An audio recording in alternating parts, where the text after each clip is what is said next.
no regrets about anything, do you? Hello and welcome to Spinster's Library. I'm Claudia and today I want to talk about my bookish regrets. I know there are a lot of people who like to not have regrets and who feel like they have learned from their mistakes and from their experiences. I am not that person. I will regret something before I have even finished doing it. I have many regrets in my life and today I'm going to talk about the ones that relate to reading.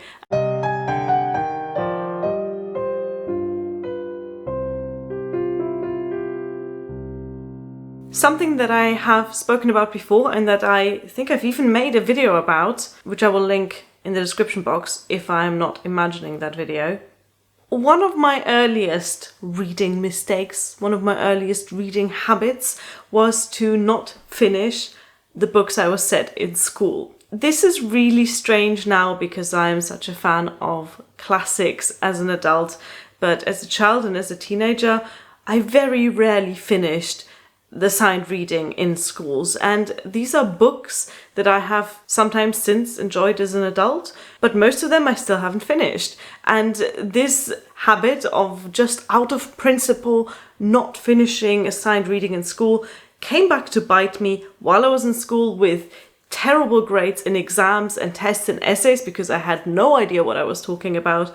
It also led to me having this weird half knowledge of German classics that I am not exactly proud of. So this is a really easily remedied habit, of course, because I can read the classics now as an adult and actually finish them if I want to, and DNF them if I don't want to, and it's kind of nice having that choice. But on the other hand, I look back at my 12, 13, 14, 15-year-old self who was a bookworm. Teenage me read every day, all day long, all night long. I burned through books so quickly, and yet because I was a stubborn, horrible child, I refused to read certain books because someone else told me to.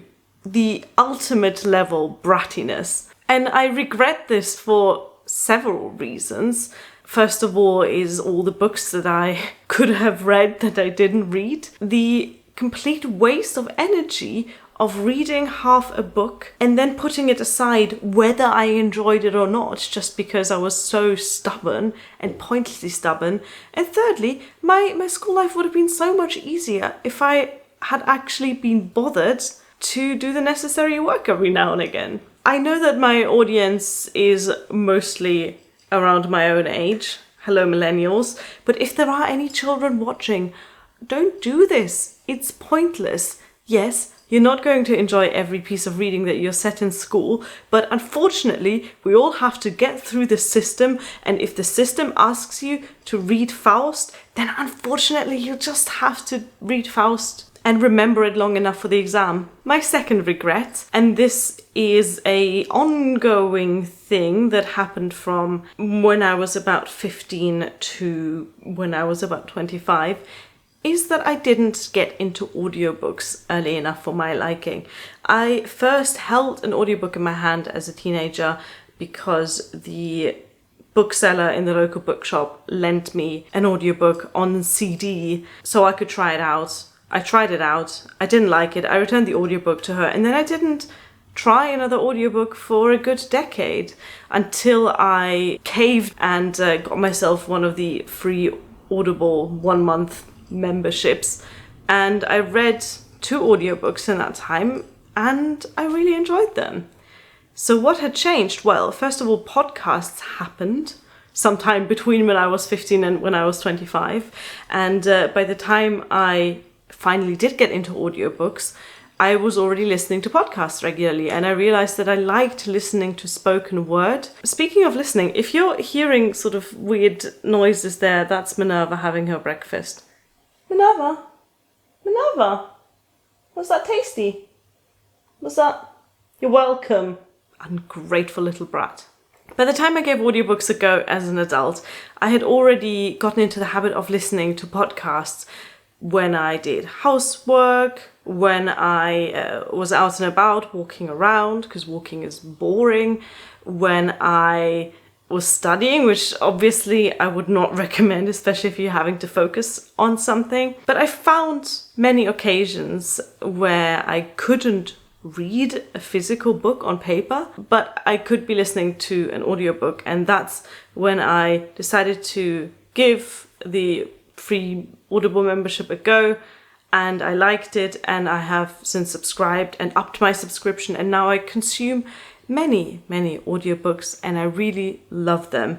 At first, I mostly listened to nonfiction on audiobook and to classics. I find that those two types of books are particularly well suited, at least in my experience and for my own personal taste. Classics often just sound more approachable than they read. If you have a sentence that's a page and a half long and someone who knows what they're doing is reading it out to you, it's much easier to absorb. The other type of book that I really like listening to on audiobook, as I've mentioned, is nonfiction. And that's a genre that I don't really like reading. Maybe that's because I read nonfiction as in academic literature all day long for my PhD, but when I want to read for fun, I don't tend to go for the nonfiction book.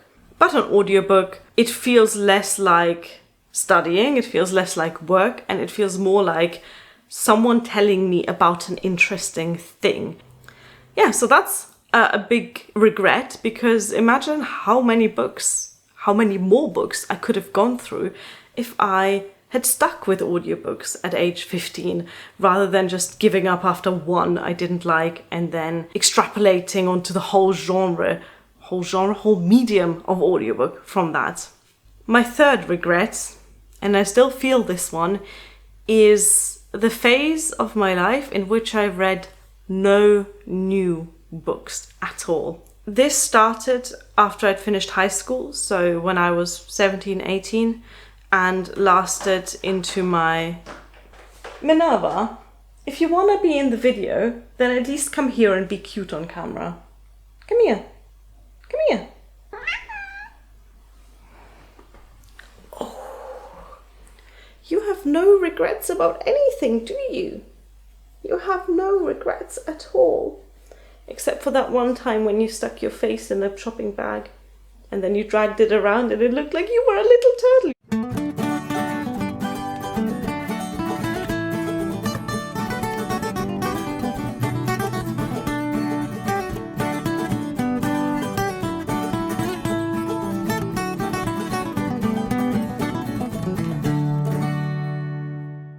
You definitely regretted that, didn't you?